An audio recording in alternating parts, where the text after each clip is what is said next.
চোখের পানি চাইরা ছোট্ট ছেলেটা কান্দে। ও যুবক, তুই তো বাড়িতে যাই আব্বুরে আব্বু বইলা ডাকবি। মাহফিল হইছে, কত সন্তান বাবারে নিয়া মাহফিলে আসতো, কত ছাত্রর গার্জিয়ান বাবার মাদ্রাসায় আসছে, কিন্তু এর বাবা নাই। একবার মাহফিলের প্যান্ডেলে আসে, একবার দোকান করে যাইয়া অসহায়ের মতো ঘুরে, মাঝে মাঝে মাদ্রাসার ঘরে যাইয়া বসে বসে থাকে।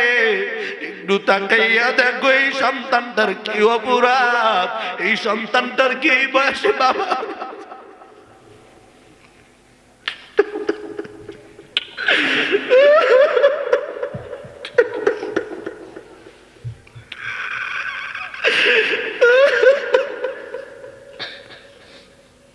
ভাই কান্না করিও না, এর জন্য সবাই দোয়া করবেন আল্লাহ যেন বড় আলেম বানাই। আজকে তাদের বাবা আছে, মা আছে, বাবা একটু আসো, এদিকে আসো।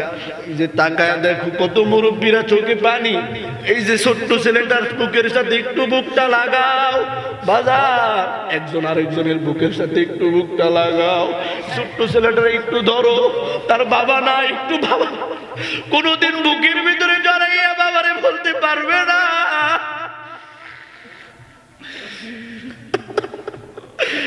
ও এলাকার মানুষ দেখো কেমনে কান্দে, একটু এতিমদের জন্য দোয়া করো, আল্লাহ যেন এতিমদের মা বাবার কবরের আযাব মাফ করে দেয়, বলে না আমিন।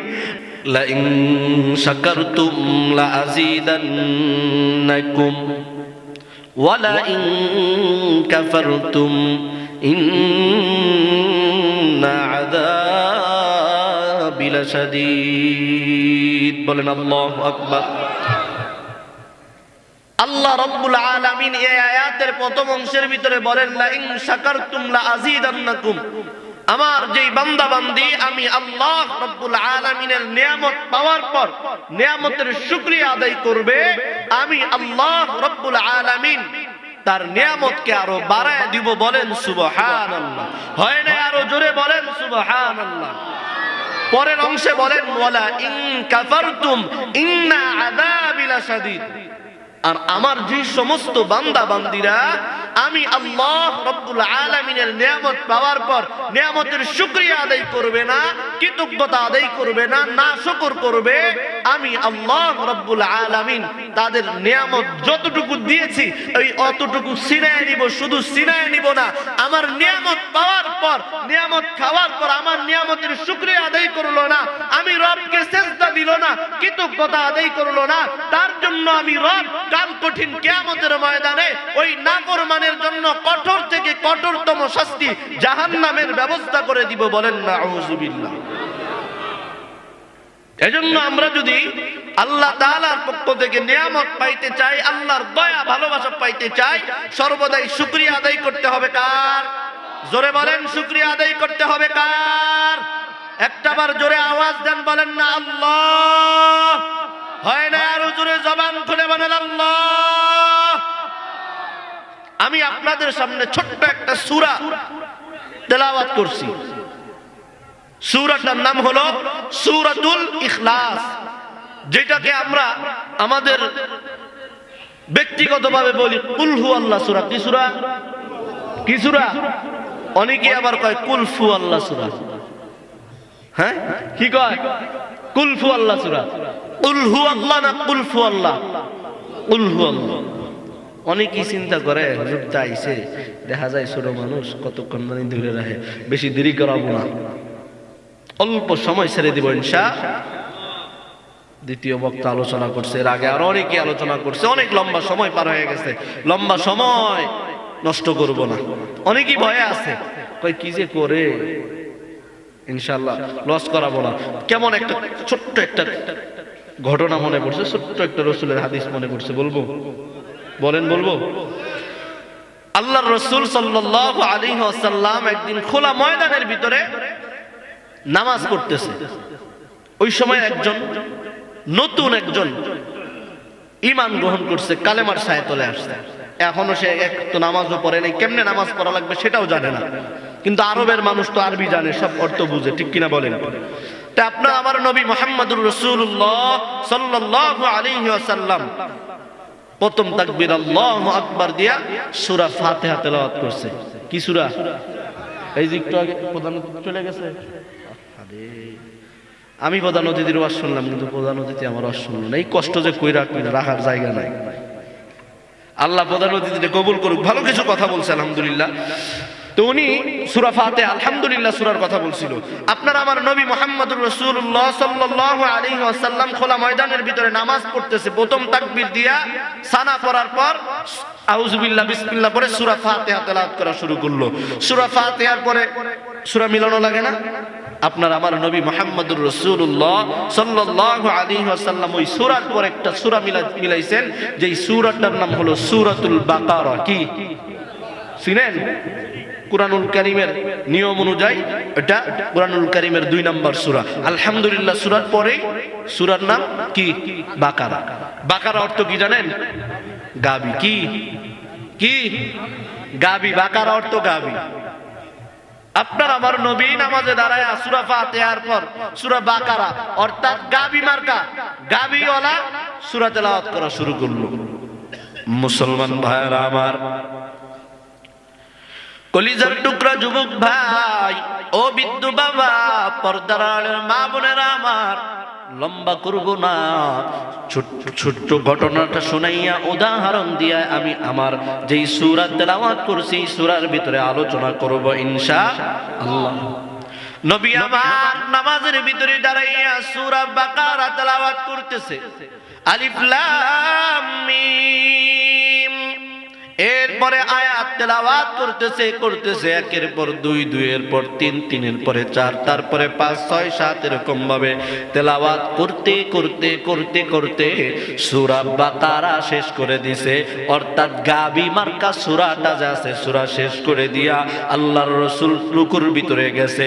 রুকুতে যাইয়া রুকু থেকে উঠিয়া সিজদা করিয়া আবার দ্বিতীয় রাকাতের জন্য আল্লাহর রাসূল সাল্লাল্লাহু আলাইহি ওয়াসাল্লাম দাঁড়াইয়া সূরা ফাতিহা পড়া শেষ করে দিল। সূরা ফাতিহা শেষ করিয়া আবারও সূরা মিলানোর দরকার আছে না নাই? জোরে বলেন আছে না নাই? মুসলমান ভালো করিয়া শুনবেন, আপনার আমার নবী মুহাম্মদুর রাসূলুল্লাহ সাল্লাল্লাহু আলাইহি ওয়াসাল্লাম নামাজের ভিতরে দ্বিতীয় রাকাতের ভিতরে সূরা ফাতিহা শেষ করিয়া এখন সূরা মিলাইছে। আলাম তারা কাইফা ফাআলা রাব্বুকা বিআসহাবিল ফিল। এই সূরার নাম কি? সূরাতুল ফিল। কি? হ্যাঁ, কি নাম? সূরাতুল ফিল। এই সূরার অর্থ হলো কি? হ্যাঁ, হাতি। কি? মুসলমান বুঝে থাকলে উত্তর দিবেন, গাবি বড় না হাতি বড়? না, কালীগঞ্জের আওয়াজ শুনে মনে হইতেছে গাবি বড় হাতি ছোট। হ্যাঁ, হাতি বড় না ছোট? মুসলমান খুব গভীর মনোযোগ দিয়ে শুনবেন, নবী আমার দ্বিতীয় রাকাতে সূরা ফাতিহা শেষ করিয়া যখন হাতি মার্কা সূরা ফিল তেলাওয়াত করা শুরু করলো, পিছনে যে আরেকজন নতুন একজন নব মুসলিম নামাজের ভিতরে নিয়ত করে দাঁড়াইছিল, প্রথম রাকাত পড়তে দাঁড়ায়া থাকতে তার পা ফুলিয়া গেছে। দ্বিতীয় রাকাতে যখন নবী আমার সূরা ফিল অর্থাৎ হাতি মার্কা সূরা তেলাওয়াত শুরু করলো, ওই নব মুসলিম চিন্তা করতেছে, আরে নবী যেহেতু প্রথম রাকাতে গাবি মার্কা সূরা তেলাওয়াত করছে, সূরাটা ছোট ছিল, কিন্তু এখন যেহেতু হাতি মার্কা সূরা তেলাওয়াত শুরু করছে, না জানি এই সূরাটা কত বড়। এইটা ভাইবা নব মুসলিম নামাজের নিয়ত ছাইরা দৌড়ায়া পালাইছে। দূর থেকে নবীর নামাজের দিকে তাকাইয়া আছে, দেখতেছি অল্প কিছুক্ষণের মধ্যেই নবী আমার সূরা ফিলের আমার যখন নাকি এরকম ভাবে তেলাওয়াত করতে সূরা ফিলের আয়াতগুলা শেষ করিয়া নবী আমার রুকুতে গেল, ওই নব মুসলিম দূর থেকে আফসোস করতেছে, আহ কি করলাম। আমি ভাবলাম সূরা শুরুতেই সূরা গাবি মার্কা সূরা পড়ছে, কত লম্বা সূরা, আর এখন নবী যেহেতু হাতি মার্কা সূরা ধরছে, তার মানে বোঝা গেল ওই সূরার চাইতেও এই সূরাটা বড় হবে। কিন্তু না না, দেখা গেল নবী আমার সূরা ফিলটা, হাতি মার্কা সূরাটা তো সামান্য ছোট্ট একটা সূরা, ঠিক কিনা বলেন? এরে কালীগঞ্জের মুসলমান ও হাতরানিয়ার কলিজার টুকরা যুবক, এখনো পর্যন্ত যারা প্যান্ডেলের বাহিরে ঘুরো, এখনো যারা দোকান পারে ঘুরো, অনেকেরই চিন্তা ভাবনা, অনেকেই মাঠে বসিয়া গেছে, চিন্তা করে লম্বা সময় আলোচনা শুনবো না, অল্প কিছু সময় শুনিয়া চলিয়া যাব। এই মুসলমান, এই অল্প কিছু সময় যদি আপনি বয়ান শুনেন, তাহলে আর এখানে বসে থাকার দরকার নাই, এখনই ওইটা বাড়ির রাস্তা মাপা শুরু করেন। তাহলে বাড়ির যাই বুঝবো ওই হাতি মার্কা আর গাবি মার্কা, ঠিক কিনা বলেন? এই ঘটনা শুনে মনে বুঝাইতে পারি না, বুঝেন না? মানে সূরাটার নাম হলো সূরাতুল ইখলাস। এই সূরাটা নাজিল হয়েছে মক্কার ভিতরে। কোথায়? সূরার ভিতরে আয়াত রয়েছে মাত্র 60টা। কয়টা? হ্যাঁ, কয়টা? এই মুসলমান, যেহেতু লেখছেন তাফসিরুল কুরআন মাহফিল, আমার ভিতরে তাফসির করার মতো যোগ্যতা নাই, শুধুমাত্র চেষ্টা করব আপনাদেরকে ছোট্ট করে সংক্ষিপ্ত করে শানি নজুলটা শুনাইয়া, সূরার সরল তরজমাটা শুনাইয়া, এরপর সংক্ষিপ্ত কিছু আলোচনা করার চেষ্টা করব। তাফসির করার মতো যোগ্যতা আমার ভিতরে নাই। শুনবেন না চলে যাবেন? হ্যাঁ,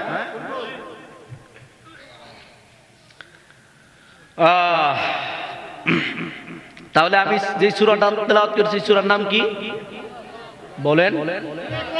সূরা ইখলাস। হুজুর ছুটে হইতে পারি, বারবার আওয়াজ না দিলে কিন্তু বাবা আওয়াজ জমবেন নয়। বুঝতে পারছেন? ভাষা বোঝেন? তোমারই ভাষা কমানছি, ভাষা বুঝেন তো না? সমস্যা আছে? একটু বারে বারে আওয়াজ দিবেন, বারে বারে একটা প্রশ্নের উত্তর দিবেন, পারবেন না ইনশাআল্লাহ? তাহলে কি সূরা তেলাওয়াত করছি?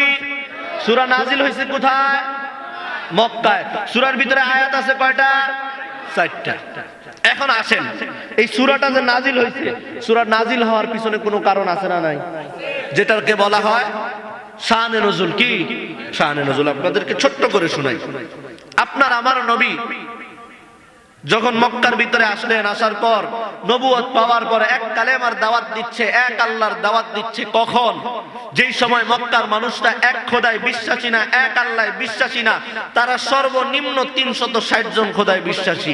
ওই সময় আপনার আমার নবী মক্কার ভিতরে কাফের বেঈমানদের কাছে দাওয়াত দিচ্ছে, লা ইলাহা ইল্লাল্লাহু মুহাম্মাদুর রাসূলুল্লাহ সাল্লাল্লাহু আলাইহি ওয়াসাল্লাম। আল্লাহ ছাড়া কোনো মাবুদ নাই।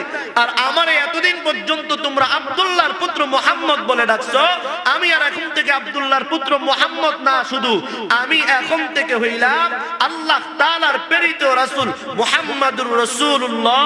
জবান খুলে বলেন সাল্লাল্লাহু আলাইহি ওয়াসাল্লাম। নবী আমার মক্কার ভিতরে যখন এক খোদার দাওয়াত দেয়, এক আল্লাহর দাওয়াত দেয়, কালেমার দাওয়াত দেয়, মক্কার কাফের বেঈমানদের মাথা গরম, চান্দি গরম।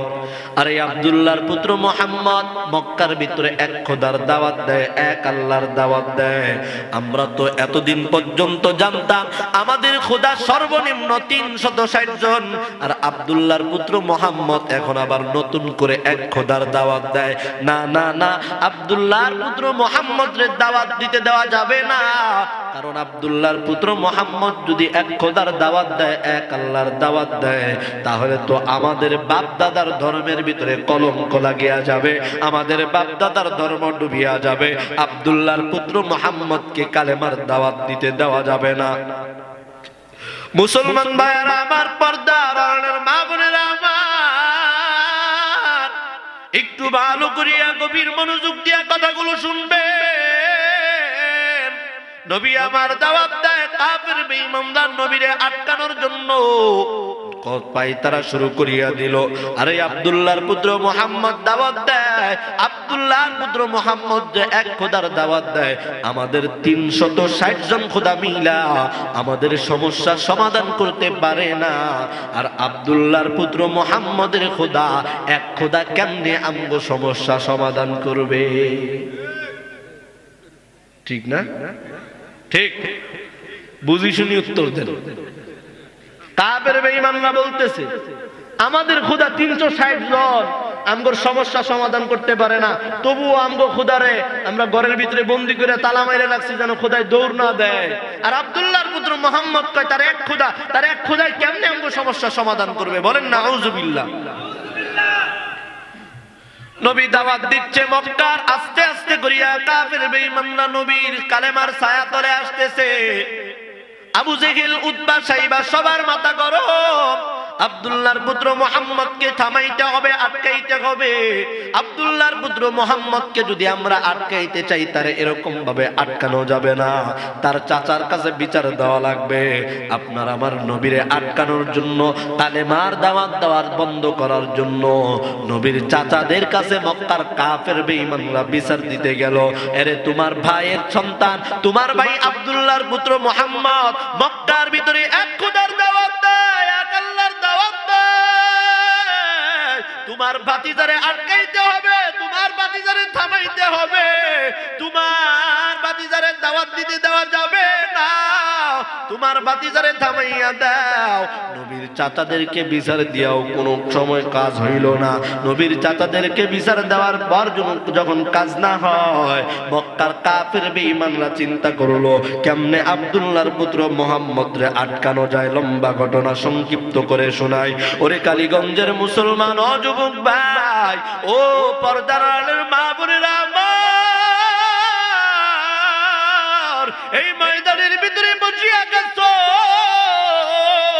আল্লাহর কসম, আল্লাহর কসম, আল্লাহর কসম, আমার ভিতরে ইলম নাই, আমল নাই। তোমাদের নেক দোয়া, নেক নজরের বদৌলতে আমার মালিক এই চেয়ারের ভিতরে বসাইছে। ও আব্বা জানেরা আমার, এই ময়দানের ভিতরে বসছো, অনেকেই আমার বাবার মতো বয়স। ও যুবক ভাই গো, যারা এখানে বইসা গেছো, অনেকে আমার মতো বয়স, অনেকে আমার ছোট ভাইয়ের মতো বয়স। ও পর্দার আড়ালের মা বোনেরা আমার, কেউ বা আমার মায়ের মতো, কেউ বা আমার দাদির মতো, নিজের সন্তান মনে করিয়া কথাগুলো শোনা চাই। নবী যখন দাওয়াত দেয়, মক্কার কাফের বেঈমানরা, ইহুদিরা নবীরে আটকানোর জন্য সবাই দলবল নিয়ে নবীর কাছে চলিয়া গেল। ডাক দিয়া বলে, ও আব্দুল্লাহর পুত্র মুহাম্মদ, তুমি যে মক্কার ভিতরে এক খোদার দাওয়াত দাও, এক আল্লাহর দাওয়াত দাও, বলো বলো তোমার আল্লাহর পরিচয় কি? তোমার আল্লাহ কয়জন? ও আব্দুল্লাহর পুত্র মুহাম্মদ বলো বলো, তুমি যে এক খোদার দাওয়াত দাও, তোমার খোদা কার কমান অনুযায়ী চলে? তোমার খোদা কার মুখাপেক্ষী? ওরে আব্দুল্লাহর পুত্র মুহাম্মদ বলো বলো, তোমার খোদা আর ছেলে মেয়ে কয়জন? তোমার খোদা কার কাছ থেকে জন্ম নিছে, কারে জন্ম নিছে? তোমার খোদার মতো আরো কয়জন আছে? এই কালীগঞ্জের মুসলমান, একটু বুঝে থাকলে আওয়াজ দিবেন, আমার খোদার মতো আরো কোনো খোদা আছে? না না নাই। নবীরে ডাক দিয়া বলে, কাফের বেঈমানরা, রে আব্দুল্লাহর পুত্র মুহাম্মদ, দাও দাও তোমার খোদার পরিচয় দাও।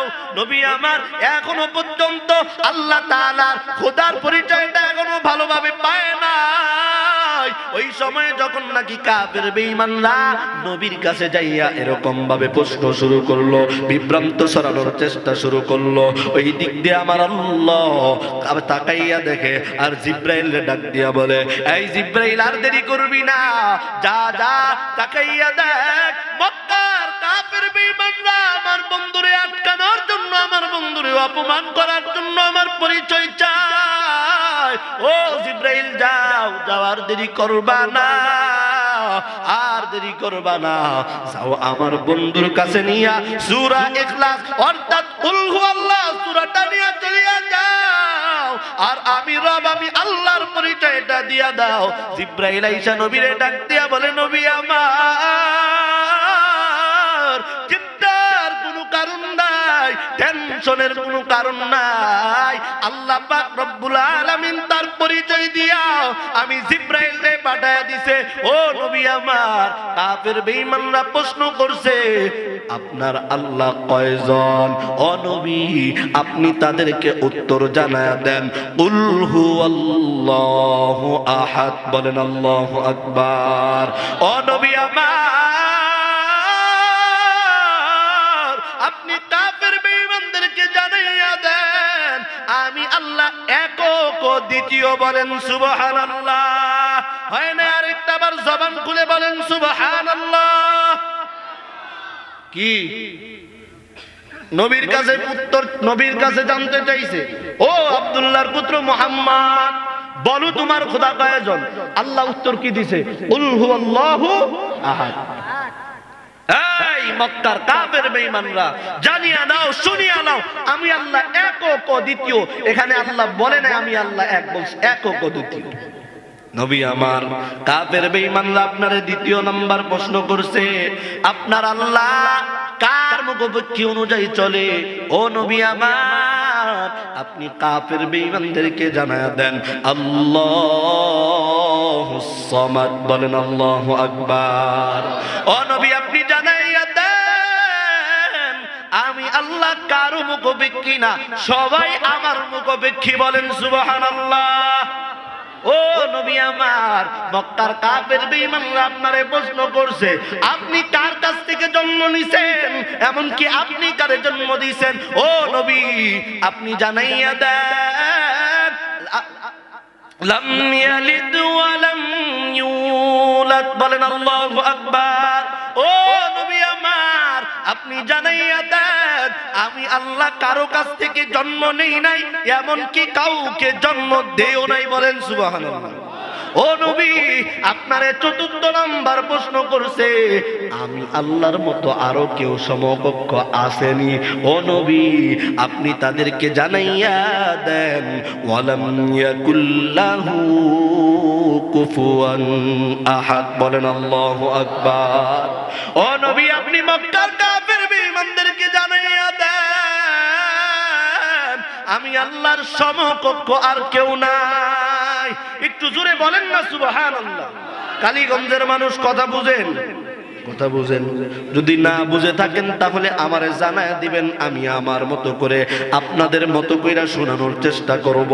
নবীরে তারা এক নাম্বার প্রশ্ন করছে, ওরে আব্দুল্লাহর পুত্র মুহাম্মদ, বলো বলো তোমার আল্লাহ কয়জন? আল্লাহ নবীরে জানায় দিছে, ও নবী, আপনি তাদেরকে জানাইয়া দেন আমি আল্লাহ একক দ্বিতীয়।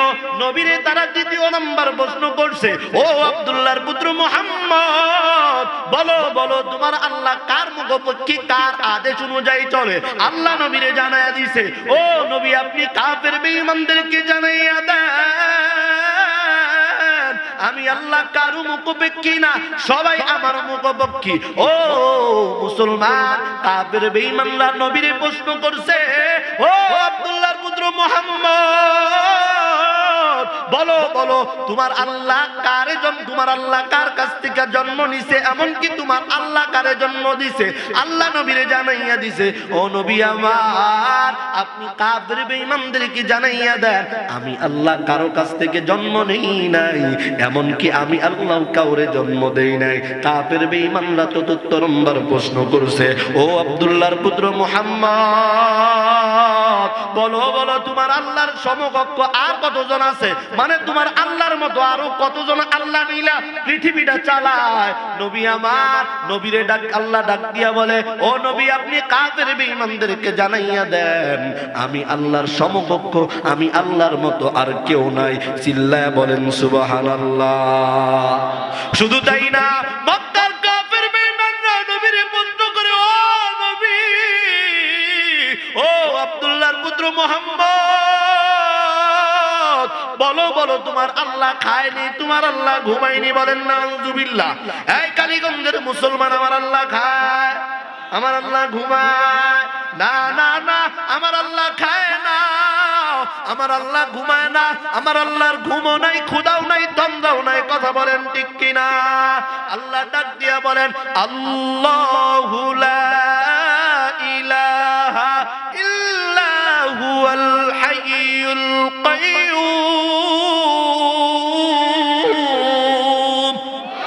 লা তাখুযুহু সিনাতু ওয়ালা নাওম।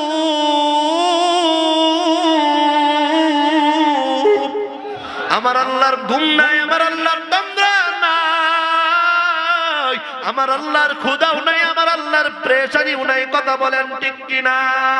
মুসা নবী একদিন বিছানার ভিতরে শুয়া শুয়া ঘুমের ঘরের ভিতরে মনে মনে কল্পনায় কল্পনায় চিন্তা করে, আরে আমার আল্লাহর কি ঘুম নাই, আমার আল্লাহর কি তন্দ্রা নাই? কে?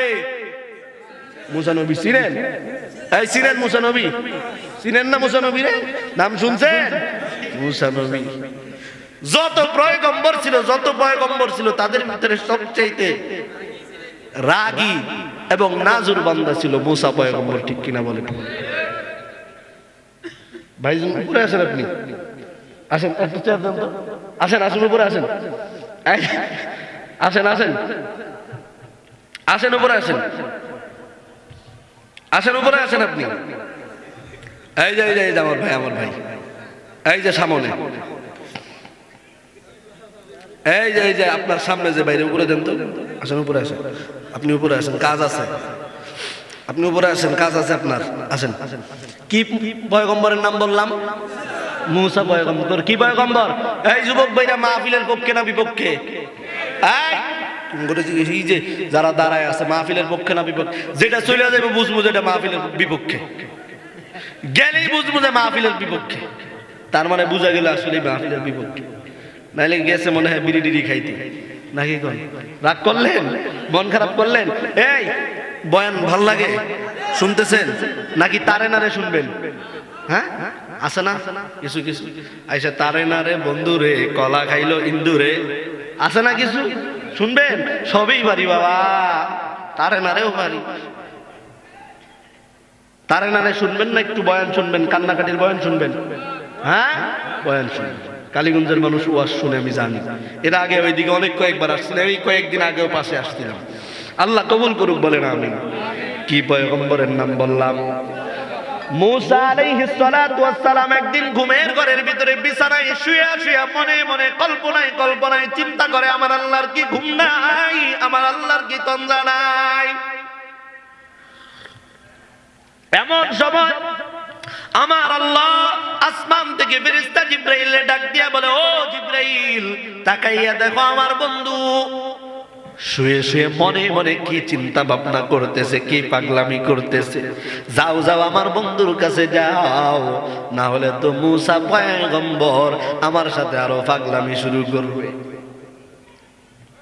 ফেরেশতা জিবরাইল মুসা পয়গম্বরের দরজার ভিতরে এসে ডাক দিয়া বলে, ও জামানার পয়গম্বর,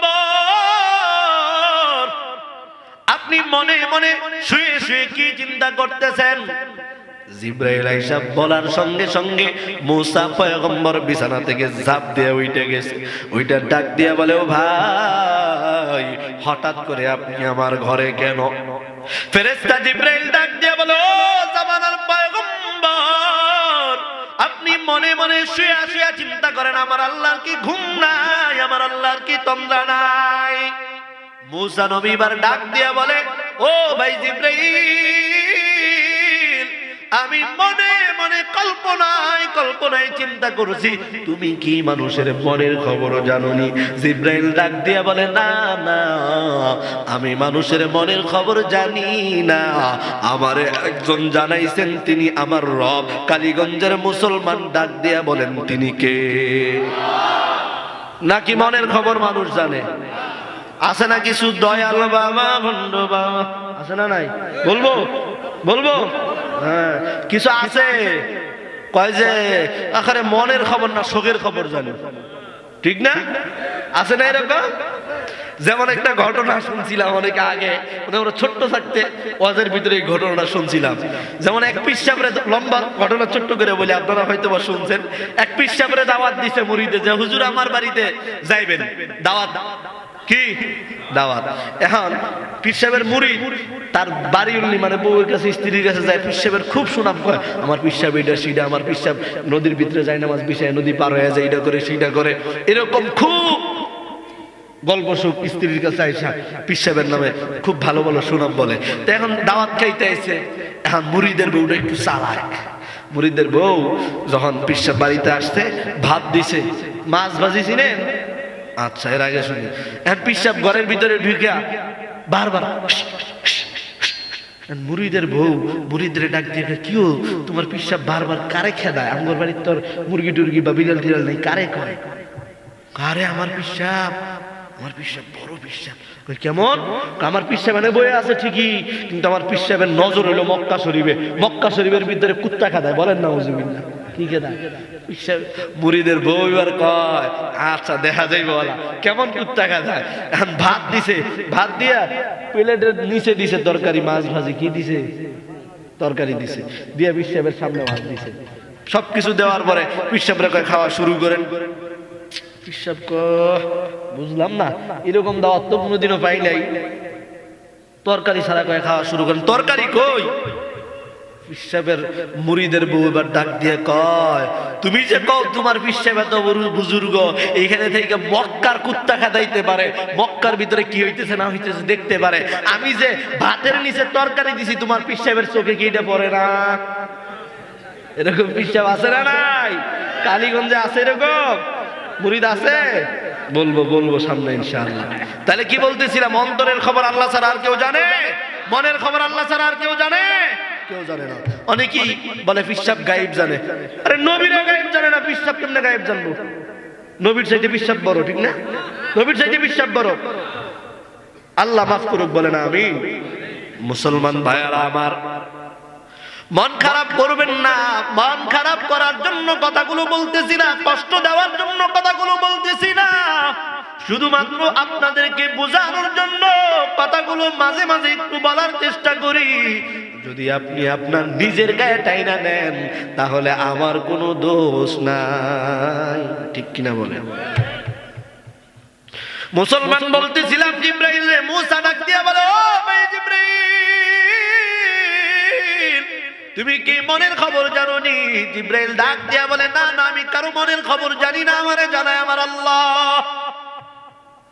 মুসা নবী বার ডাক দিয়া বলে, ভাই যেহেতু আল্লাহ আমার মনের কথাগুলো শুনতে পাইছে, তাহলে তো অবশ্যই আমার উপরে কোনো পরীক্ষা আছে। জিব্রাইল ডাক দিয়া কয়, খালি পরীক্ষা না, কেবল তো শুরু। বলে কি পরীক্ষা ভাই একটু বলো?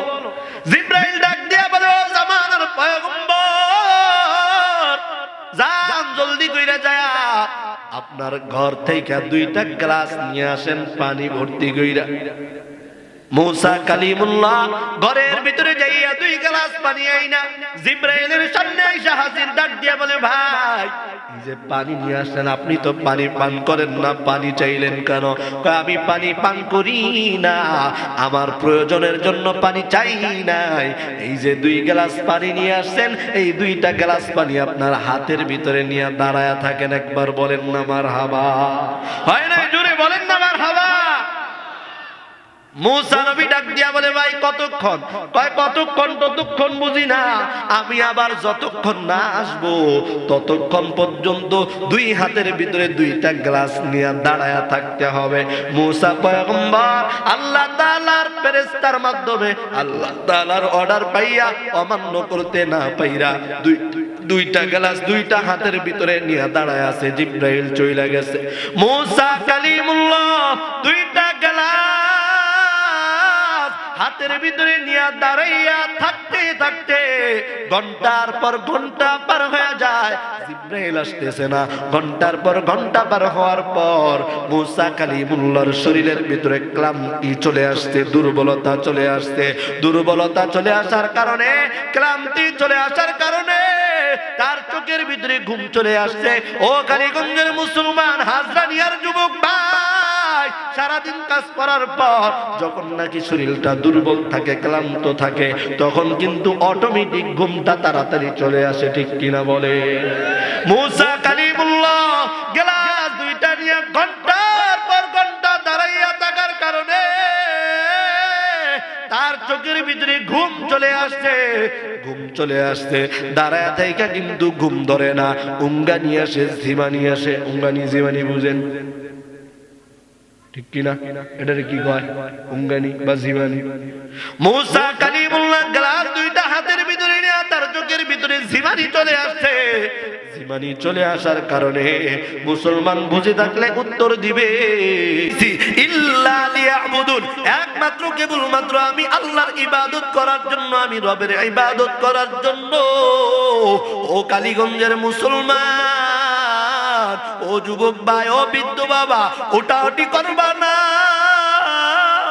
আজকের এই ময়দানের ভিতরে আসছো, এত সুন্দর মাহফিলটা পাইছো, এখানে একটা মাদ্রাসা, এখানে একটা মসজিদ, এই মসজিদটা আপনাদের মাধ্যমে চলে, আপনারাই চলান। আজকে এই মাদ্রাসা থেকে দেখা গেল 3 জন ছাত্রের মাথার ভিতরে পাগড়ি দেওয়া হইল। আরে মুসলমান, এরকম সন্তান তো আপনারও আছে, কিন্তু আপনি আপনার সন্তানরা হাফেজ বানাইতে পারেন নাই। আমার মতো আপনার সন্তান আছে, আপনি আপনার সন্তানরে হুজুর বানাইতে পারেন নাই, আলেম বানাইতে পারেন নাই। আরে মুসলমান, আজকে এই ছাত্রগুলোর দিকে তাকাই একটু দেখো, আর নিজের মনের সাথে একটু বোঝাপড়া করো। এই ছাত্রর বাবাও তো তাদেরকে ভাত খাওয়াইছে, আমিও তো আমার সন্তানরে ভাত খাওয়াইছি, কিন্তু আমার সন্তান তো আমার কথাই শুনে না, আমার সাথে বেয়াদবি করে। আমি ডানে যাইতে বললে সে বামে যায়, এরকম সন্তান আছে না নাই? জোরে বলেন আছে না নাই? এই কালীগঞ্জের মুসলমান, ও যুবক ভাই, পর্দার আলের মা, আমি আপনারে বলি না আপনার সন্তানরে আলেম বানান, আমি বলি না আপনার সন্তানরে ইমাম বানান, মাদ্রাসার হুজুর বানান। শুধুমাত্র একটা অনুরোধ করে যাব, আপনার সন্তানরে এমন ভাবে উপযুক্ত করে তুলেন, আপনি বাবা মরার পর যেন আপনার বাবা আপনার লাশটারে সামনে নিয়ে আপনার সন্তান যেন জানাজার ইমামতি করতে পারে। অন্তত পক্ষে এই পরিমাণ যোগ্যতা, এই পরিমাণ লেখাপড়া আপনার সন্তানরে করাইয়া এরপরে আপনি দুনিয়া থেকে বিদায় নিয়েন। এই কলিজার টুকরা আব্বা জানেরা, এই শুধু শিক্ষাটুকু যদি আপনি দিতে পারেন, দুনিয়াতেও আপনি সম্মানী, আখিরাতেও আপনি সম্মানী। কথা বলেন ঠিক না বেটি? কত গোলাঙ্গার সন্তান মায়ের কথা শুনে না, বাবার কথা শুনে না, মায়ের কথার অমান্য করে, বাবার কথার অমান্য করে।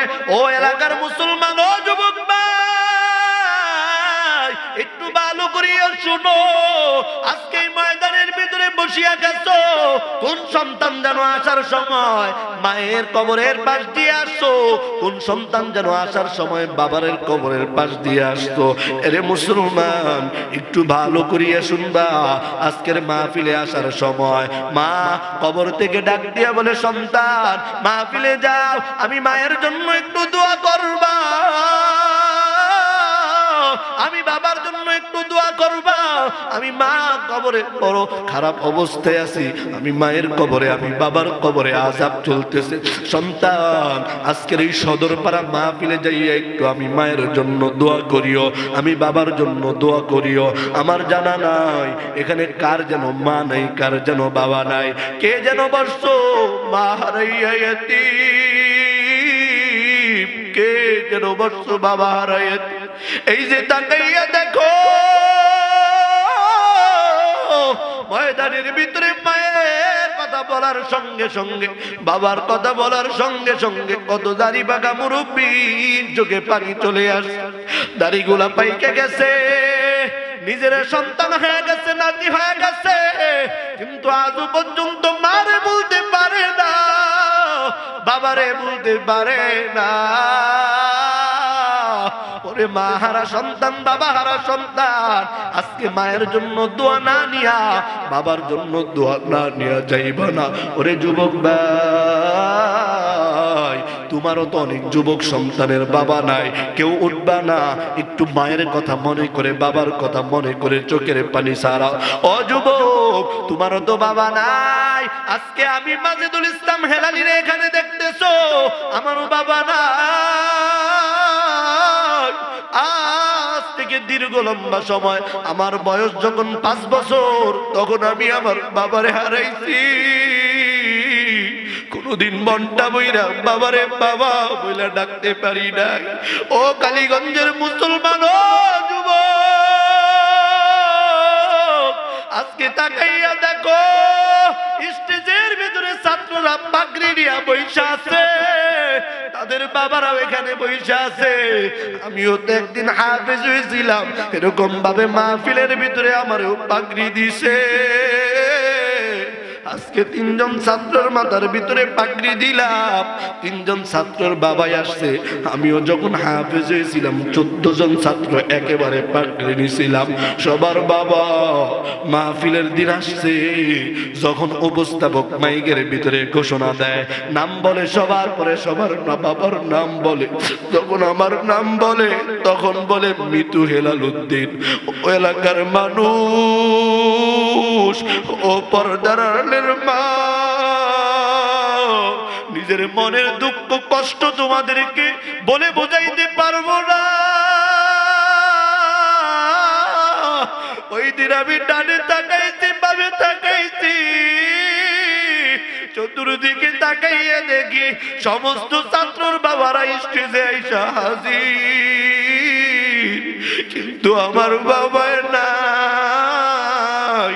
এই যে আজকে আমি বয়ান করি, পুরা দেশের মানুষ আমার বয়ান নেটের ভিতরে শুনে, ইউটিউবের ভিতরে শুনে, আমার জেলার মানুষ, আমার এলাকার মানুষ, আমার চাচারা, আমার ভাই, আমার মা বোন সবাই আমার ইউটিউবে দেখে, কিন্তু আজকে আমার বাবাই দেখে যাইতে পারলো না। তার সন্তান আজকে এত বড় বক্তা হয়েছে, তার সন্তান হাজার হাজার মানুষকে কোরআনের বয়ান শোনায়, তার সন্তান হাজার হাজার শত শত মানুষকে কোরআনের দাওয়াত দেয়। ওই এলাকার মানুষ আমার জানা নাই রে যুবক, কার যেন আমার মতো বাবা নাই। বাবা হারিয়ে বসতো এই মাদ্রাসার ভিতরে, মাঝে মাঝে রাত্রে 3টার দিকে আসবা, আইসা দেখবা ছোট্ট ছোট্ট মাসুম মাসুম ছেলেরা ঠান্ডা পানি দিয়া উজু বানাইয়া তাহাজ্জুদের বিছানায় দাঁড়াইয়া, তাহাজ্জুদের বিছানায় নামাজ পড়িয়া চোখের পানি ছাড়িয়া কান্দে আর তোমাদের জন্য দোয়া করে। মাদ্রাসায় এমনও ছাত্র আছে মাদ্রাসা বন্ধ হইয়া যায়, কিন্তু বন্ধের পরে এমনও ছাত্র আছে বাড়িতে যায় না। হুজুররা ডাক দিয়া বলে, বাবা কেন বাড়ি যাও না? ডাক দিয়া বলে, হুজুর কোন বাড়িতে যাব? এই বাড়িতে আমার মা নাই, এই বাড়িতে আমার বাবা নাই।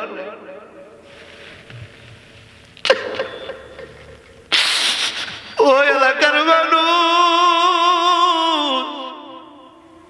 কত দেশে বিদেশে ঘুরলাম, গত 28 ডিসেম্বর রংপুরের এক বিশাল মাহফিলে আমি ছিলাম।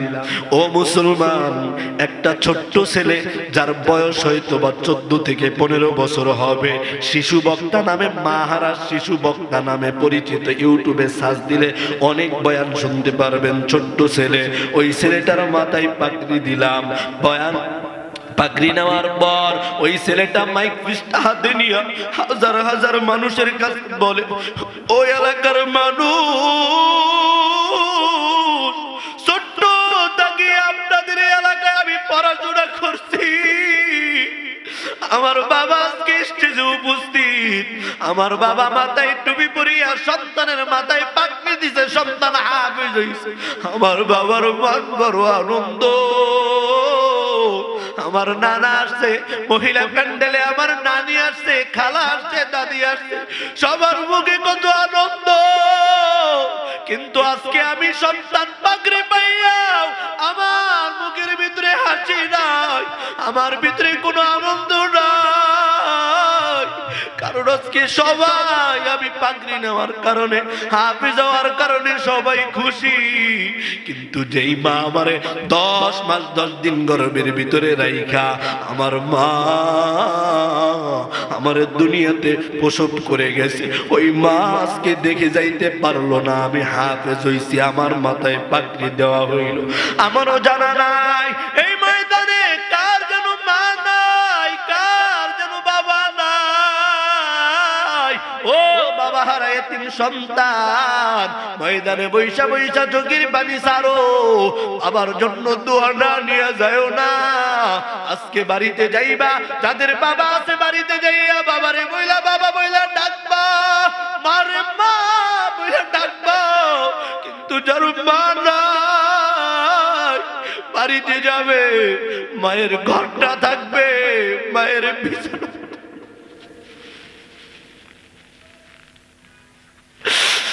ও কালীগঞ্জের মানুষ একবার বলেন না আল্লাহ, একটু মায়া লাগায় ডাকতেন না, বলেন না আল্লাহ। ওরে এতিম সন্তান বাড়িতে যাইয়া দেখবে মা নাই, বাড়িতে যাইয়া দেখবে বাবা নাই। আজকে আমি এই ময়দানের ভিতরে দেখবার চাই কার যেন মা নাই, কার যেন বাবা নাই। ও মাদ্রাসার ছাত্র ভাইরা, যদি এমন কোন ছাত্র থাকো যে হুজুর আমার মা নাই, আমার বাবা নাই, একটু ময়দানে থাকলে দাঁড়াও।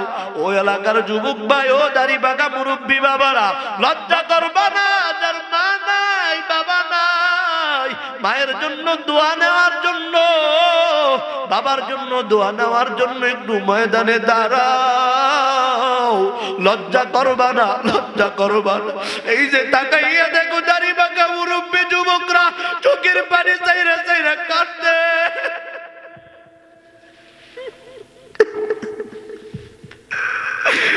ও এলাকার মানুষ তাকাইয়া দেখো, মা বাবার সন্তানরা মায়ের কথা মনে কইরা বাবা কেউ বসবা না, বাবা কেউ বসবা না, একটু দাঁড়াও। এই যে তাকাইয়া দেখো যুবক পাগলের মতো কাঁদে। ভাই আয় আয়, একটু যদি কষ্ট না হয় একটু স্টেজে আসো, একটু আমার হাতের সাথে আমিও এতিম তুমিও এতিম, তোমাদের জন্য একটু দোয়া নিব। ও মাদ্রাসার কোন এতিম ছাত্র আসো, এই যে তাকাই আলাইহিস সালাম সাহাবাই কেরামদেরকে নিয়ে বয়ান করতেছে, বয়ানের মাঝে বলতেছে, হ্যাঁ সাহাবাই কেরাম, এই যে কোরআনুল কারীমের ভিতরে সূরা ইখলাস নামে যে সূরাটা, অর্থাৎ কুল হুয়াল্লাহ সূরাটা, এই সূরাটা কেউ যদি একবার তেলাওয়াত করে আল্লাহ তাআলা তার আমলনামার ভিতরে কোরআনুল কারীমের 10 পারা তেলাওয়াত করার সওয়াব দান করে দেয়। বলেন সুবহানাল্লাহ। কয়বার তেলাওয়াত করলে?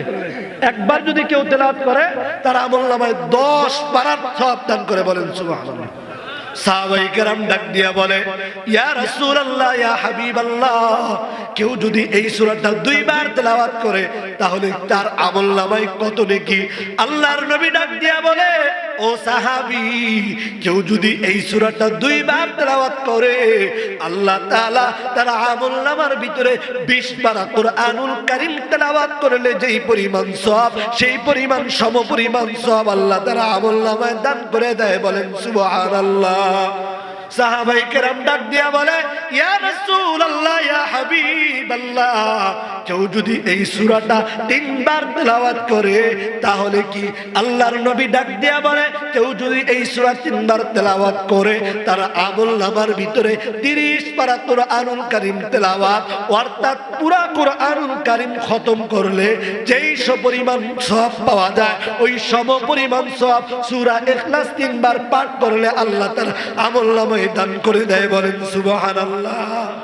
ছোট্ট একটা সূরা 3 বার পড়লে আমার মনে হয় সর্বোচ্চ 1 মিনিট, এর চাইতে বেশি লাগবে না, ঠিক কিনা বলেন? কয়বার? একবার বললে 10 পারার সওয়াব। এই ময়দানে এমনও মানুষ আছে কুরআনুল কারীম পড়তেই পারে না, আছে না? কিন্তু সূরা ইখলাস, কুল হুয়াল্লাহ সূরা মুখস্থ, আছে না নাই? বাজান, জীবনে তো কোরআন খতম করার সৌভাগ্য হইল না।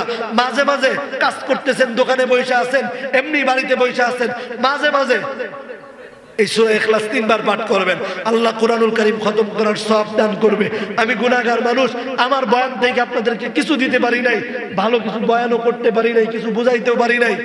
শুধুমাত্র অন্ততপক্ষে এতটুকু নিয়ে যাব, যেহেতু এই সূরার উপরে অল্প কিছু আলোচনা করছি, বিশ্বাস করে সংক্ষিপ্ত করে আলোচনা করছি। গভীর রাত হয়ে গেছে, লম্বা করার সুযোগ নেই। মাদ্রাসার মাহফিল কালেকশন আছে, যদি কোথাও সুযোগ হয় লম্বা সময় আলোচনা করবো ইনশাআল্লাহ।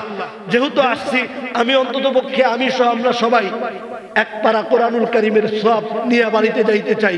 কে কে রাজি আছেন? দুটো হাত উঠান, সবাই হাত উঠান। লিল্লাহি তাকবীর। হাত নামান।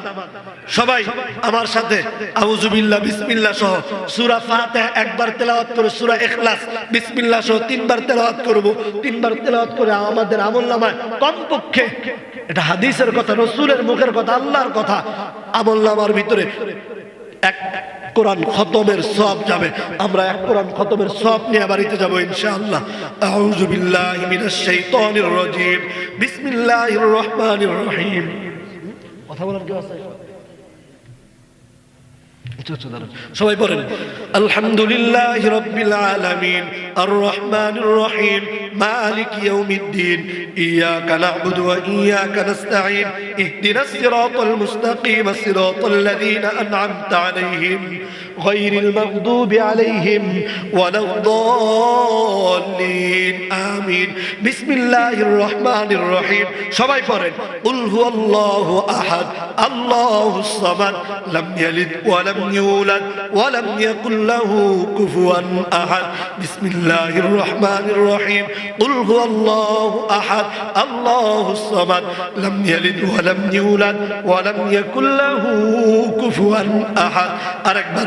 بسم الله الرحمن الرحيم. قل هو الله أحد الله الصمد لم يلد ولم يولد ولم يكن له كفوا أحد. বিশ্বাস করেন আমরা যারা আছি, যারা শুনছি মনোযোগ দিয়ে, পড়তে পারি না শুনছি মনোযোগ দিয়ে, এবং যারা পড়ছি সবার আমলনামার ভিতরে একটা কোরআনুল কারীম খতম করার সব আমলনামায় জমা হয়েছে। বলেন সুবহানাল্লাহ। এখনই দোয়া